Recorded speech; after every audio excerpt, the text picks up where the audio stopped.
Привет всем в моем новом видео. И это видео будет посвящено восстановлению в спорте. Восстановление – одна из самых важных составляющих помимо самих тренировок. И восстановление очень важно для любого спортсмена, и даже не спортсмена, просто после физической нагрузки чувствовать себя хорошо, избавиться от усталости, боли в мышцах. Поэтому смотрите это видео до конца и обсудим и узнаем много нового про способы восстановления в спорте. Если мы посмотрим на пирамиду восстановления, то первое и самое важное – это питание и баланс воды в организме. Второе – это пассивное восстановление, и самое важное из этого – это сон. Третье – это активное восстановление, о том, о чем мы говорили. Это легкие пробежки, легкие тренировки, низкоинтенсивные нагрузки. Четвертое – это у нас работа с нашим организмом. Это могут быть растяжки, массажи, йоги. Потом у нас идет роллинг, использование, это миофасциальный релиз, криотерапия. После этого компрессия. Я думаю, что вся прессотерапия также. Растяжка. Что мы знаем? Растягиваться советуют всем спортсменам. До тренировки, после тренировки. И о самой растяжке очень много разной информации, насколько она помогает в разных видах спорта показывать наилучший результат. Исследования показывают то, что максимальную эффективность мышцы могут показать тогда, когда у них оптимально расслабленное состояние. Если мышца забита больше, чем на 60%, не забита, а сокращена больше, чем на 60%, то же она уже не может реагировать на дальнейшее воздействие. Также, если она растянута больше, чем на 175%, то она уже не воспринимает нервный импульс, который подается мозгом. Поэтому для эффективной работы мышца должна быть оптимальной длины. Таким образом, после тренировки лучше всего растягиваться просто для того, чтобы увеличить длину мышцы, над которой мы работали. Таким образом, она восстанавливается быстрее. Если мышцы не расслабляются, то их питание и метаболизм замедляется, и мышцы оказываются как бы сдавленными. Растяжка после тренировки ускоряет механизм восстановления. Если я оцениваю именно по себе, то мне кажется, что растяжка мне помогает, потому что если я не растянусь, то на следующий день я чувствую себя намного хуже, чем тогда, когда я растягиваюсь. Сон. Как мы все любим поспать, правда? И оказывается, что сон – это лучший вид восстановления, потому что во время сна у нас выделяются белки и гормон роста.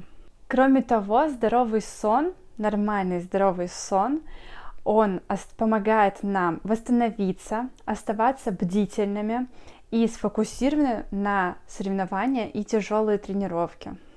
Идеальное количество сна – это где-то 7-8 часов, но, конечно же, каждый человек может определить, сколько он хочет спать. Пишите в комментариях, сколько вам нужно для того, чтобы выспаться. По себе знаю, что мне нужно нормальных 8 часов стабильно. Если я посплю меньше, то я буду на следующий день чувствовать себя усталой, без энергии, и мне ничего будет хотеться. При этом, при всем, я еще буду злая. Также исследователи говорят о том, что лучше всего ложиться спать минимум спустя 2 часа после тренировки, и очень помогает для восстановления ложиться и вставать в одно и то же время. Время сна – это благоприятный период для организма, так как организм восстанавливает все поврежденные ткани во время тренировки, происходит восстановление костной и мышечной массы, кто-то отслеживает свой сон специальными часами, то есть смотрит, как они хорошо спали, насколько они хорошо восстановились. Все это процентами можно посмотреть. Так что это еще одна техника, как вы можете следить за своим восстановлением. Помните, что здоровый сон, он помогает вам восстановиться и быть готовыми к следующему дню и достигать высоких результатов. Миофасциальный релиз, или как я его называю, ролик. Это то, что мы используем для восстановления. Я точно использую. Этот ролик, миофасциальный релиз, он воздействует не на сами мышцы, а на фасции. Фасции – это оболочки соединительной ткани, которые таким образом образуют футляры для мышц. И нашим роликом мы в основном воздействуем на триггерные точки. Давление и растягивание, которое происходит тогда, когда мы пользуемся роликом, своим образом посылает сигнал в мозг. И обратный сигнал уже именно расслабляет нашу мышцу, и мы чувствуем себя свободнее и легче. Миофасциальный релиз незаменим там, где нам надо удлинить мышцу, расслабить мышцу, избавиться от боли, подготовиться к следующей тренировке, снизить вероятность травм, повысить гибкость и убрать гипертонус. Большинство спортсменов возят с собой такой ролик. К примеру, у меня вот ролик с собой в Америке. Возят на соревнования для того, чтобы можно было лучше восстановиться, потому что каждая любая самая маленькая деталь для профессионального спортсмена может улучшить его достижения на следующий соревновательный день или на следующей тренировке. Поэтому такой ролик, или даже бывает в половину меньше, бывают массажные мячики, бывают ролики, которые просто гладкие. Такой ролик может вам также заменить в какой-то степени физиотерапевта или массажиста. Один из самых высокоэффективных методов восстановления является активный отдых. Было проведено исследование, в котором было доказано то, что активный отдых является намного эффективным для восстановления, чем пассивный отдых. Что является активным отдыхом? Это может быть любая легкая интенсивная нагрузка.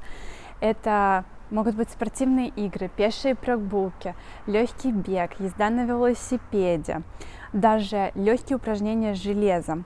Также было доказано, что для восстановления помогает та же самая тренировка, которую вы делали вчера, только с меньшей нагрузкой. То есть, если вы были в качалке, сегодня вы можете сделать те же самые упражнения, только с меньшим весом. И это также пойдет вам плюсом для восстановления. Чем хорошо активное восстановление? Тем, что тогда, когда мы что-то делаем, а не просто лежим на кровати, у нас улучшается кровоток, кровообращение, оно становится намного быстрее. Мы также меняем свою мозговую активность с того, что мы делали. Я играю все время в пляжный волейбол, и сегодня мне просто надо будет пройтись и погулять по красивым местам, то это однозначно будет переключение моей мозговой активности, улучшается кровообращение, разгоняется молочная кислота, и тем самым мой организм восстанавливается намного быстрее. Поэтому даже многие спортсмены после тренировок делают легкое кардио, например, езду на велосипеде. Я каждую свою тренировку в качалке заканчиваю тем, что 7 минут я просто сажусь на велосипед и в легком темпе до 120 ударов в минуту начинаю ехать на велосипеде. Так же самое после игр. Я знаю точно, что команда русская сборная по пляжному волейболу после каждого игрового дня тоже идет и делает легкое кардио. Кто-то делает какие-то легкие игры, то же самое, потому что мы получаем через игры позитивные эмоции. Так что для восстановления лучше не просто лежать на кровати, а что-то делать. Иглоукалывание или акупунктура – это отрасль восточной медицины, которая тоже используется в восстановлении в спорте. Не все спортсмены используют акупунктуру, потому что все-таки научные обоснования недостаточно изучены и доказаны. Доказательства того, что акупунктура может претендовать на звание научной отрасли, пока что отсутствуют. Одно из обоснований, почему акупунктура или иглоукалывание помогает, когда иголку вставляют в мышцу, так называемую застывшую мышцу, поступает и увеличивается гормон аденозин. Так как этот гормон, он естественный, противовоспалительный, он таким образом снимает боль в мышце. Еще один из способов восстановления – это сауна. Что мы знаем о сауне? Исследования показывают, что польза от сауны для восстановления достаточно сомнительная, так как организм в сауне подвергается стрессу, и мышцы, наоборот, разлагаются, потому что выделяется катаболический гормон. Но также в сауне улучшается микроциркуляция и удаление молочной кислоты, которая есть в мышцах. Прессотерапия. Прессотерапия, и что я имею в виду? Я, по крайней мере, пользовалась сапогами, в которые поступает воздух, и в зависимости от давления он как бы сжимает ноги воздухом. Прессотерапию также используют в сфере красоты. Прессотерапия улучшает лимфоток, разгоняет кровообращение и таким образом борется с целлюлитом. А также, если улучшается кровообращение, также лучше проходит восстановление мышц. Прессотерапия обладает массажным воздействием. Таким образом, можно это использовать в восстановлении. Некоторые команды и спортсмены используют эту прессотерапию, берут с собой специальные сапоги на соревнования в тренировочные лагеря. Я сама пользовалась этим способом восстановления. Не могу сказать, что я заметила больших изменений, но, конечно же, если 50 минут пролежать в этих сапогах, где давление будет воздействовать на ноги или на все тело, есть тоже такие, то, возможно, каким-то образом это и помогает. И если улучшается лимфоток, кровообращение, то какой-то плюс в этом может быть. Ну, как вы думаете, о чем мы можем говорить на кухне? Конечно же, о важности питания и водного баланса в организме, потому что это тоже одна из самых важных частей вашего восстановления. Для того, чтобы доставить в организм необходимое количество калорий, микроэлементов, полезных веществ, белков, жиров, углеводов, из чего строятся наши мышцы, необходимо правильное питание. А также интересный факт тот, что если у вас уменьшается в организме водный баланс на 2%, вам не хватает воды, то ваши силовые показатели снижаются на 20-25%. Поэтому питание и водный баланс очень важны для восстановления. Во-первых, когда наш организм обезвожен, то у нас наступает упадок сил. Поэтому, если вы чувствуете себя плохо, возможно, вам просто не хватает воды. По поводу своей спортивной карьеры, один из интересных фактов, который я все время рассказываю, это случай на чемпионате мира, когда нам давали огурцы без косточек. И как-то мы встретили повара с Тиной, и мы спросили, почему огурцы без косточек. Он нам ответил, что косточки выбираются, потому что организм очень долго переваривает их. Мы были в таком шоке, что для нас специально выбирают косточки для того, чтобы мы не тратили лишнюю энергию на то, что наш организм будет переваривать эти косточки. Но, по-моему, такие детали уже не так важны. Важно просто правильно питаться. Криосауна или криотерапия. В результате воздействия на организм критически низких температур увеличивается гормон эндорфин, нормализуется иммунная защита, ускоряются регенеративные процессы, улучшается кровообращение и питание клеток кислородом. Итак, под таким воздействием холодным организм запускает процессы восстановления быстрее. Также по поводу воздействия холодных температур проводилось исследование, где участникам разделили на двух групп. Те, кто использовали криотерапию, и группа была плацебо. Особых изменений и результатов в обоих из групп найдено не было. В целом криотерапия показала неутешительные результаты по сравнению с плацебо, поэтому исследователи даже назвали этот метод вредным для восстановления мышц. Интересно также, что метод криотерапии увеличивает количество белков в мышце, тем самым повышается вероятность получения травм. Массаж. Это, наверное, один из самых моих любимых способов восстановления. Все-таки это классно, когда ты можешь просто лежать, и тебя будет массировать, расслаблять твои мышцы. Хотя иногда это совершенно неприятно, когда тебе что-то очень болит и тебе туда жмут. Да, но, наверное, массаж я люблю больше всего, потому что это такой ленивый способ восстановления. Тебе самому делать, в принципе, ничего не надо, если у тебя есть физиотерапевт или массажист, который тебе это делает. Кроме приятных ощущений, которые мы чувствуем и испытываем во время массажа, ускоряется восстановление таким образом, что увеличивается скорость лимфопотока, также уменьшается боль, разгоняется молочная кислота и уменьшается воспаление. В целом, во время массажа или способом массажа улучшается регенерация клеток, кровообращение и доставка полезных веществ к мышцам и клеткам. Массаж помогает в первую очередь расслабиться, избавиться от крепатуры и ускоряет восстановительные процессы. Продолжая нашу тему восстановления, очень часто спортсмены используют ледяные ванны. Я думаю, все из вас видели эти ролики, когда спортсмены, например, идут в холодный океан или ложатся в ванну со льдом, или стоят в таких бочках, где наполнены льдом.